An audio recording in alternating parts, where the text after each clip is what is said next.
प्रातः स्मरणीय आदरणीय स्नेहमयी आदि शक्ति माँ जी, बड़े भाई अडवाणी जी, सीपी साहब, माननीय सभापतिगण, बहनों भाइयों और सहयोगियों, माँ पिछली बारी भी जन्मदिन मनाया था, इस बार भी मना रहे हैं और लगातार मनाते रहेंगे। इसकी बात कोई बात सोचने की नहीं है।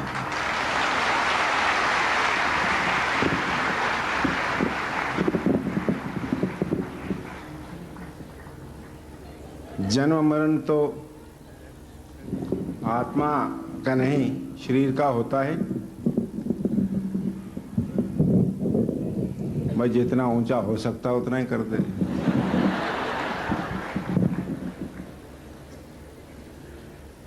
लेकिन आप अपने में स्वयं आत्मा का जीवित स्वरूप हैं। आपका नाम यथा नामा तथा गुणा, निर्मल वाणी, निर्मल स्नेह, निर्मल संदेश, प्यार का संदेश, सांत्वना का संदेश, सद्भावना का संदेश, मित्रता का संदेश और एक साथ जीवन में आगे बढ़ने का, अपने आप को समझने का, आत्मा को परमात्मा से मिलाने का ये एक संदेश है माँ। ये पतित पावनी गंगा के पवित्र जल की भांति इस भारत भूमि को जैसे वो सिंचित करता है, आप हमारी आत्माओं को सिंचित करते हुए आगे बढ़ते रहिए।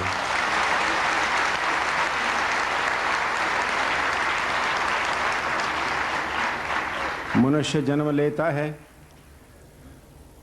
और जीवित रहना बनता है। जो भी आता है उसको जीना पड़ता है, लेकिन ये तो कोई बात नहीं होती कि सिर्फ अपने लिए जियो। अपने लिए तो सभी जीते हैं। जीना तो वो है जो किसी और के लिए, सबके लिए जिए, और माँ तो संसार के लिए जीती है।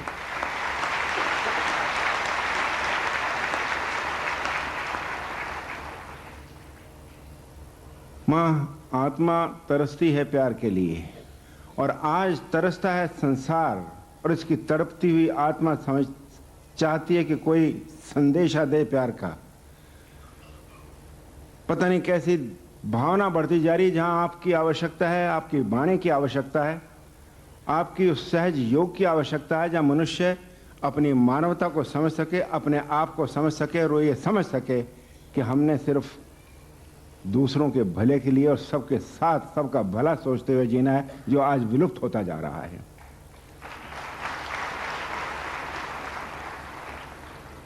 मन में एक बड़ी पीड़ा है मां कि जहां आपका संदेश वो संदेश है जो आदि सत्य है।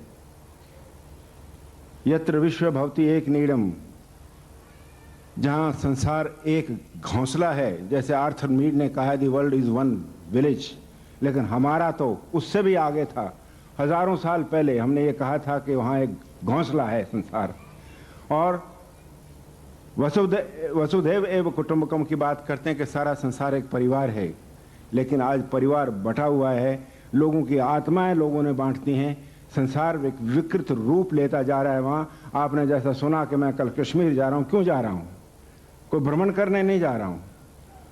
वहाँ आत्माओं का संहार हुआ है। मनुष्य ने बर्बरता का रूप लिया है।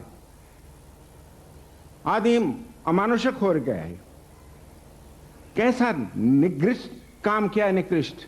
और उसके लिए मैं आपसे एक झोली भर के प्रेम की, एक आशीर्वाद की, एक स्नेह की, एक शीतलता की लेके जा रहा हूं कि मैं उनको दे सकूं कि तुम जीना है।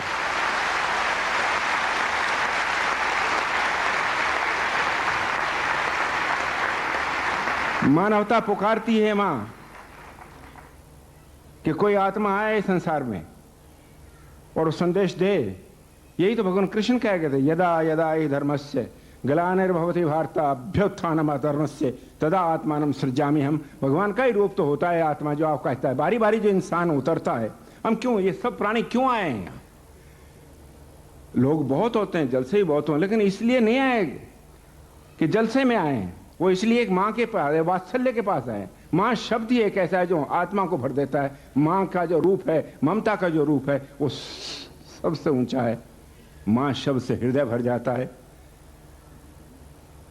माँ, मैं रास्ते में आ रहा था, बच्चे मेरे साथ,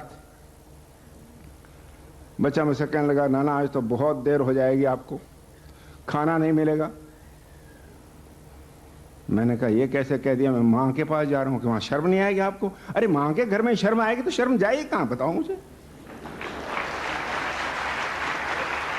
माँ तो देने वाली, खाना नहीं देती है, वात्सल्य देती है, सब कुछ देती, और ममता का हाथ जो सर पर रख देती तो आदमी का आत्मा तृप्त हो जाती है। भूख भाग तो ये तो सांसारिक चीजें, कौन जीता है, कौन खाता है?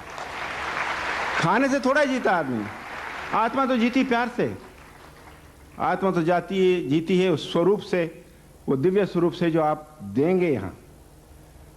मैं तो ये कहने जा रहा हूं कि आज आवश्यकता है कि आपका संदेश फैले। और वैसे तो 80 देशों से लोगों के संदेश नहीं आ गए, कुछ होगा तभी आए हैं ना। और एक दिन का होता है, कोई आडंबर होता है तो एक दिन चलता है, 2 दिन चलता है, 10 दिन चलता है। अरे ये तो शाश्वत चल रहा है। शाश्वत इसलिए चलता है कि हम में सत्यता है, सार्थकता है। आप प्रतिमूर्ति हैं, प्रतिमूर्ति हैं उस सद्भावना की जो आज संसार में कम मिलता है। मनुष्य स्वार्थ में रत हो गया है, ये नहीं सोचता कि उसका जीवन कितना है, क्या समेट के ले जाएगा। पता नहीं ऐसे नालायक लोग आज हो गए हैं जो काम करते हैं, पता नहीं किस लिए लोग उनको स्वार्थ के हिसाब से ऊपर उठा देते हैं और फिर वो अपने स्वार्थ में आके नीचता की नराधम ऐसी स्थिति में पहुंच जाते हैं जहां घृणा होती है आदमी को। क्यों होता है? क्या साथ चला जाएगा सब कुछ? नहीं जाएगा मां, जाएगा तो आपका आशीर्वाद जाएगा, जाएगा तो आपके प्रेम की भावना जाएगी जो हमारी आत्मा को उठाएगी और मिलाएगी कि तुम जियो और जीने दो, क्योंकि इसी में सार्थकता है। भगवान का नाम लो और आगे बढ़ो, तब बात सुनती है। इंसान हो तो इंसान से मोहब्बत करना सीखो। बस एक यही राह अल्लाह के घर जाती है, दूसरी बात नहीं होती माँ। यही एक चीज़ है और इसी को लेके चलना हमने कि आप हैं, आपका प्रकाश फैलता रहे। सूरज तो रोज निकलता भी है, छुपता भी। आप तो रात और दिन हमारे पास रहते हो तो सूरज हमारे पास तो चलता ही रहता है, कोई दिक्कत नहीं है। मैं ज़्यादा शब्द नहीं कहूँगा, सब लोग बैठे हैं कहेंगे लंबा आदमी बोलता जा रहा, थकता ही नहीं है। लेकिन आपके आशीर्वाद से क्या करूं, जब मन में आता है तो बोल जाता हूं। एक धार चलती है मां, एक ज्वाला फटती है, एक विद्रोह की भावना जागती है कि आपकी इस प्यार की पुकार से इस जनता जनार्दन के, इस संसार के सब सोच बदल करके प्यार में बदल दूं और सब संसार एक भाईचारे में बन करके, एक बंधुत्व में बन करके आगे बढ़ सकें। माँ यही आशीर्वाद देते रहो, इसी में हम आपका आशीर्वाद का हमारे साथ सार्थक रहे और धन्यवाद रहे। बहुत धन्यवाद। जय हिंद।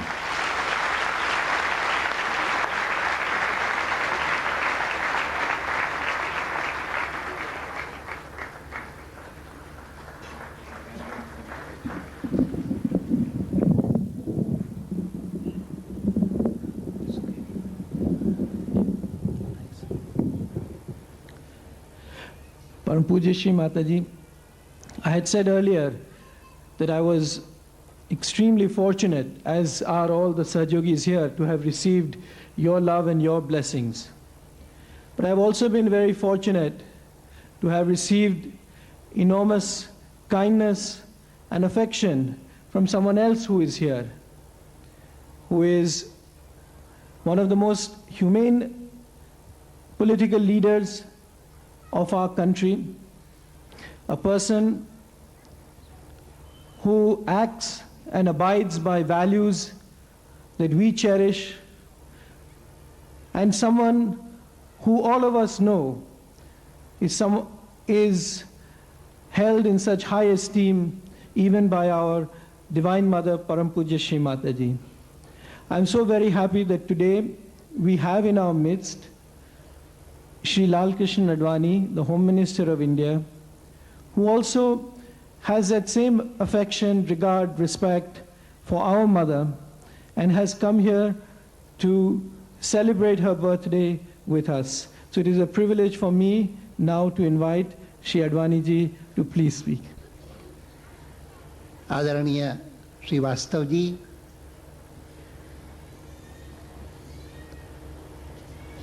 मंच पर और सभा में उपस्थित श्री जाखड़ जी जैसे मेरे सहयोगियों और देश के अलग अलग भागों से आए हुए इस महान संस्था सहज योग के सहयोगियों,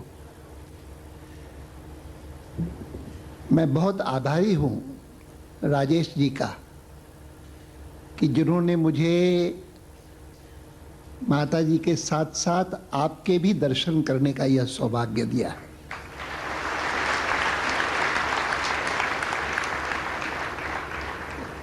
मैं तो केवल इसलिए आया था कि मैं कुछ समय माता जी के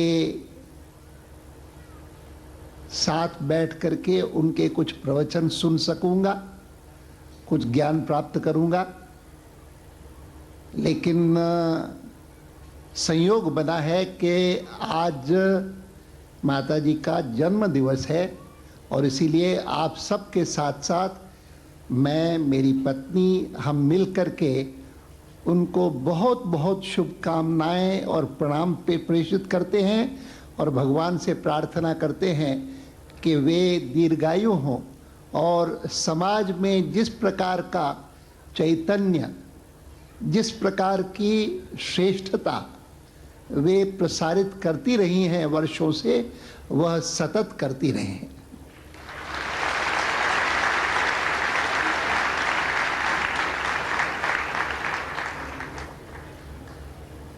There is a lot of talk these days of environment.